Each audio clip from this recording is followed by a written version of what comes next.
Em nome do Pai, do Filho e do Espírito Santo. Amém. Amado ouvinte do programa Oração da Manhã, te convido a saudarmos juntos o anjo da guarda. Santo anjo do Senhor, meu zeloso guardador, se a ti me confiou a piedade divina, sempre me rege, me guarda, me governa, ilumina. Amém. Estamos unidos em Jesus nesta manhã de terça-feira, sob o olhar dos santos anjos, para retomarmos nossas atividades com alegria, com fé, com dedicação. Nosso abraço a você, aqui da nossa Diocese de Formosa, você de outros lugares e você também, brasileiro, que nos acompanha de outros países. Muito obrigado por rezarmos juntos.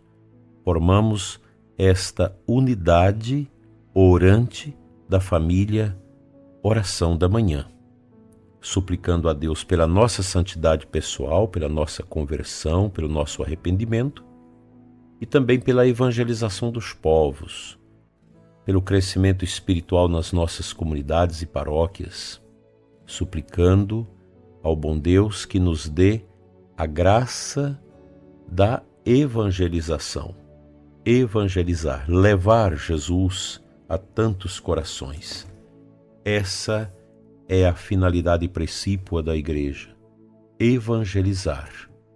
O nosso programa quer ser uma gota de esperança, de fortaleza, de unção nos nossos corações, para que não percamos de vista esta grande dádiva, falar de Deus, anunciar Jesus com palavras e com a nossa própria vida. Compartilho com você a meditação desta manhã a partir do livro Corpo Místico de Cristo, do Bispo Fulton Sheen, na página 107. O céu e a terra passarão, mas tuas palavras não passarão. Nosso Senhor não se esquivou em responder ou deixar sem resposta as perguntas a ele dirigidas. Ele veio à terra para nos deixar a verdade e a vida. E morrendo em vez de ceder em uma vírgula, parece natural que ele a preservasse e deixasse alguma marca definida de identificação. Aquele sinal que ele deu foi o sinal de todas as coisas vivas, o sinal da própria cruz. Da mesma maneira que toda a vida se manifesta pela unidade de seu organismo, como a unidade do corpo se manifesta por uma cabeça que é a fonte dos movimentos de todo o corpo. Na ordem orgânica, a cabeça é o símbolo da unidade da vida. Pernas e braços, músculos e tendões podem ser amputados sem necessariamente destruir a unidade da vida. Mas o corte da cabeça, o centro de sua unidade, significa o fim da vida. Da mesma forma, na ordem social, sabemos que um clube, ou um grupo, ou uma sociedade, ou uma nação, permanece unido por causa de seu chefe, seu presidente, seu rei ou seu governante. Tão verdadeiramente, a chefia é signo de unidade da vida, que na ordem psicológica tudo depende, por sua própria natureza, a reconhecer uma primazia, ou melhor, esta acaba ocorrendo pela própria necessidade de ordem. Em uma criança, por exemplo, há uma complexidade, um cruzamento de atividades e funções. Algumas vegetativas, outras emocionais, outras conectivas, outras mecânicas, outras vitais. À medida que a criança se desenvolve, porém, essa variedade de atividades se torna cada vez mais una até o momento em que a criança se torna consciente de sua personalidade e assume todas essas variadas manifestações da vida sob a primazia do ego, com o uso da promessa pessoal. Eu.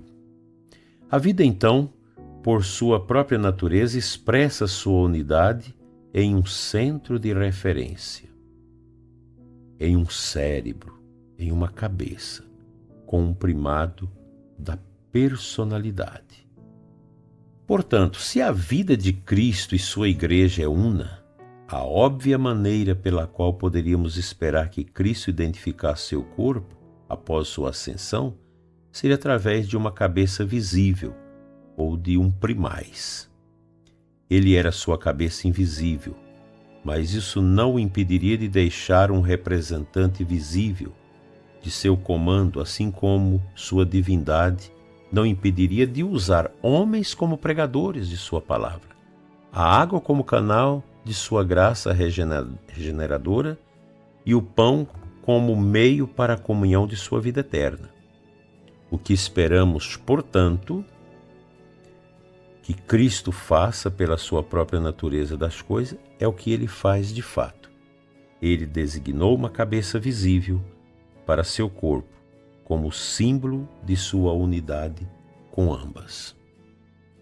Claro, ele poderia ter feito de outra forma, e pode haver algumas de outras criaturas que imaginam ser capazes de pensar em um plano melhor. Mas se devemos ser cristãos, devemos ser guiados pelo que ele fez e não pelo que gostaríamos que ele fizesse. A coisa mais surpreendente sobre os atos de Nosso Senhor foi que ele parecia levar em conta as opiniões daqueles que discordavam dele. É um indício da paciência de Deus com suas criaturas obstinadas, que ele considerasse os pontos de vista delas antes de impor a sua própria vontade. Que bonito, prezado ouvinte, esta consciência da fortaleza de Cristo que move a Santa Igreja. Cristo quis que fosse assim, que a Santa Igreja fosse movida por ele. Mesmo nós, sacerdotes, Papa, bispos, que estão à frente da Igreja, nós não temos uma autonomia para realizar indicativos fora daqueles que Jesus fez e indicou. Nós não podemos criar nova doutrina, não podemos modificar a Igreja de Cristo. De maneira alguma.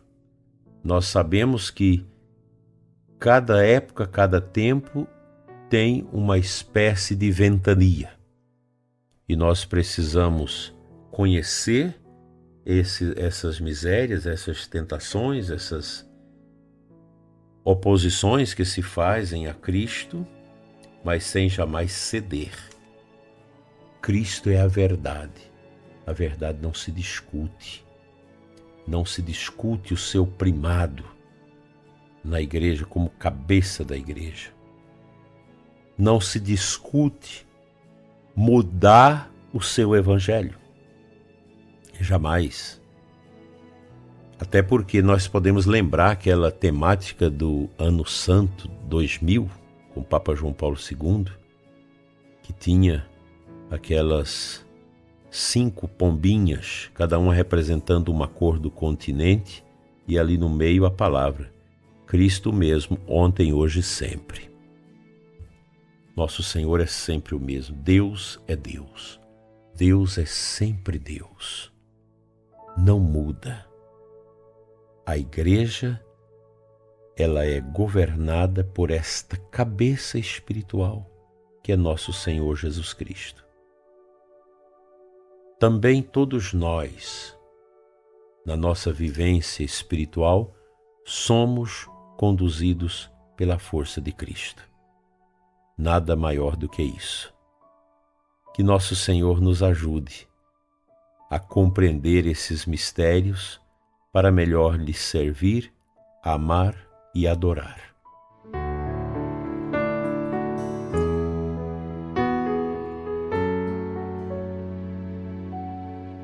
A antífona de aclamação ao Santo Evangelho desta terça-feira é do Salmo 118, versículo 36. Inclinai meu coração às vossas advertências e dai-me a vossa lei como um presente valioso. O salmista reconhece aqui a importância da lei de Deus, dos mandamentos divinos, das orientações que o Senhor deu a Moisés, deu aos patriarcas do Antigo Testamento e que o peregrino judeu deveria observar. E o salmista se coloca como esse peregrino, esse pobre de Deus, que quer inclinar o seu coração às advertências de Deus. Para que isso? Porque ele sabe que quando eu sinalizo que a minha vontade deve estar conectada à vontade de Deus, então eu terei a satisfação, eu terei a felicidade, eu terei a tranquilidade de alma, pois os mandamentos de Deus, o querer de Deus, é que fundamenta e fortalece a minha liberdade, a minha razão de ser, a minha passagem por este mundo. Então a lei, ela é um presente para o salmista.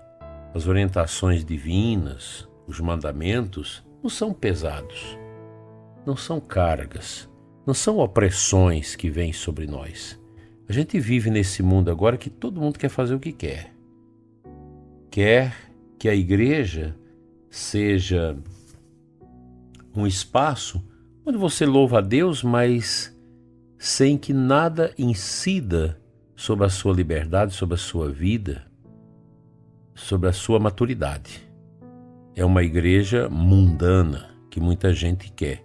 Uma igreja que fala de Deus, mas que Deus não tem nada de ressonância, de incidência sobre a nossa vida. Essa não é a igreja de Cristo. Não, essa não é a igreja de Nosso Senhor. A igreja de Nosso Senhor, ela não é para todos. A igreja não é uma adesão fácil, você viver aquilo que Nosso Senhor quis que a sua igreja propalasse para nós, não é fácil. E a igreja nunca quis ser uma imposição. A igreja, ela é sempre uma proposição, ela é propositiva. É católico quem quiser ser católico. Ninguém é obrigado a ser católico. Mas nos nossos tempos, então a Igreja Católica não pode falar sobre alguns temas, nem posso dizer aqui no programa, senão cai as mídias, cai tudo. Certos temas que você não pode falar, certas atividades que a gente não pode propor, mas a Igreja de Nosso Senhor Jesus Cristo, ela é a Igreja da verdade. E quando a gente cumpre a verdade, a gente é livre. Essa é a grande promessa de Deus. Conhecereis a verdade e a verdade vos libertará. E se Jesus me libertar, eu serei verdadeiramente livre. Que essa graça caia no nosso coração sempre.